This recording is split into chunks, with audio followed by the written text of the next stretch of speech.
Red book పరంగా మేము వెళ్ళాలి అనుకుంటే ఈరోజు వైఎస్ఆర్సీపీ నాయకులు ఎవరు రోడ్ల మీద తిరగరండి. ఇందులోని కక్షపూరితంగా ఎన్డీఏ గవర్నమెంట్ చేయాలి అనుకుంటే వైఎస్ఆర్సీపీ నాయకులు ఎవరు కూడా బయటకు తిరగలేరు. హోమ్ మినిస్టర్ గారు, నువ్వు కాదు ఇంకా కొన్ని 100 తరాలు వచ్చినా కూడా ఈ భారత రాజ్యాంగం నీ దయాదాక్షిణ్య వల్లనో, నీ లీడర్ చంద్రబాబు నాయుడు దయాదాక్షిణ్య వల్లనో, లేకుండా ఉంటే నీ లోకేష్ దయాదాక్షిణ్య మీద నడవడం లేదు. గుర్తుపెట్టుకో, we all are empowered by this constitution of India. మాకున్నటువంటి హక్కులను నువ్వు కాలరాస్తానంటే చేతులు కట్టేసుకుని కూర్చుంటామని అనుకోవద్దు. ఒకటి గుర్తు పెట్టుకో, ఈ రోజు పోలీసులు కొంతమంది నిన్ను సహకరిస్తున్నారని చెప్పి నువ్వేమన్నా విర్రవీగుతున్నావేమో, రేపు నువ్వు చేసేటువంటి ప్రతి ఒక్క కార్యక్రమానికి 10 ఎక్కువ చేయాల్సినటువంటి పరిస్థితులు వస్తాయి. అవి మంచిది కాదు, మీకు మంచిది కాదు, మాకు మంచిది కాదు. ఈ రెడ్ బుక్ కాదు, ఇంకోటి కాదు.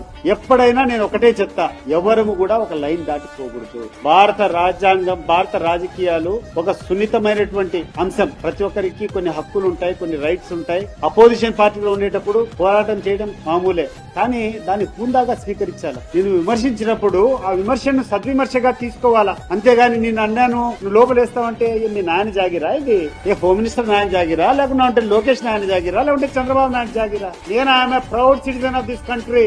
I'm the citizen of India. I have my own constitutional rights. This constitution will protect me.